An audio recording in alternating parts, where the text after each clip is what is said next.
Every generation makes choices that shape the future. 150 years ago, it was the railway. Today, infrastructure decisions will continue to define Canada for the next century. We don't always think about it, but infrastructure is the foundation of our economy. It's how goods move, how people get to work, how businesses expand. Without it, nothing else functions. Il y a 150 ans, le Canada arrivait à un carrefour. Le pays était fragmenté et la croissance économique stagnait. C'est alors que le gouvernement a fait un choix audacieux. Il a décidé de construire un chemin de fer d'un bout à l'autre du pays, ce qui a relié les collectivités et propulsé le pays dans une nouvelle ère de prospérité. Et ça a fonctionné. Le chemin de fer n'a pas seulement servi à transporter des marchandises, il a permis d'accroître les échanges commerciaux, de créer des emplois et de rendre le Canada concurrentiel dans le monde. Il ne s'agissait pas seulement de poser des rails, mais d'assurer l'avenir économique du pays. Et les ingénieurs conseils étaient là pour contribuer à cette infrastructure essentielle au développement de notre nation. Nous vivons maintenant dans une autre période décisive. Notre population augmente, les marchés mondiaux se transforment et les relations commerciales évoluent. Il faut donc se demander si on fera les investissements nécessaires pour suivre ce rythme. The truth is, we can't afford to fall behind. Infrastructure fuels everything, from manufacturing to exports, from technology to energy.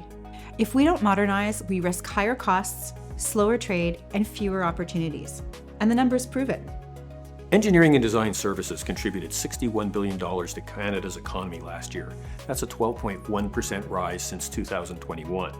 These investments create a lot of jobs in areas like construction, commerce, technology, and across the entire economy. But here's where it gets serious. Other countries are moving faster. The US is investing heavily in infrastructure. They are modernizing supply chains, providing access to resources and markets, and aiming for energy independence.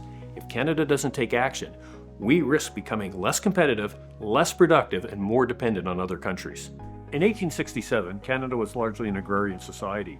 Communities and municipalities did not have the demand on them in those days as they do today. Things like water systems, transit systems, and a whole range of things that were never contemplated when we first started talking about funding infrastructure.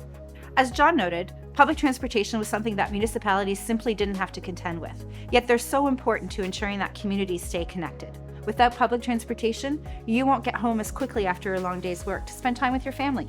It helps get our kids to school safely and quickly.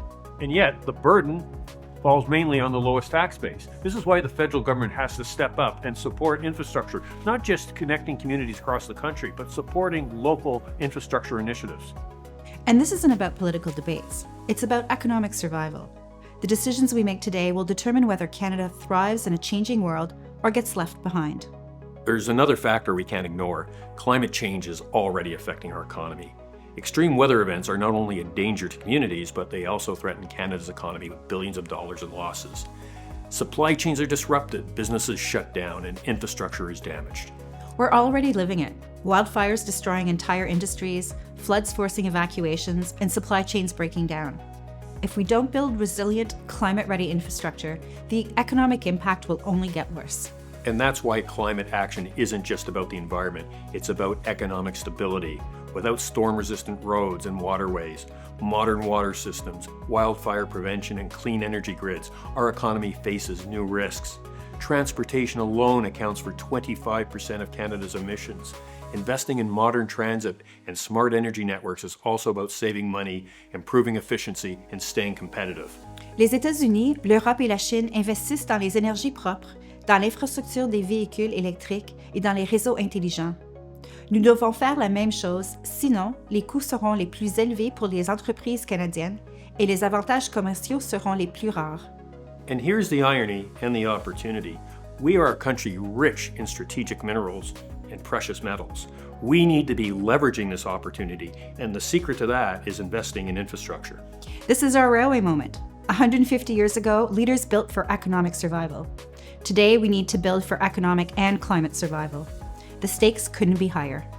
The 2025 election isn't just about leadership. It's about choosing an economic strategy for the next 50 years. The policies we vote for will decide if we expand trade opportunities, invest in high-growth industries, and build infrastructure that drives innovation. This election is about jobs, economic independence, and whether Canada stays competitive in a fast-changing world. If we delay action, we'll feel the impact for decades.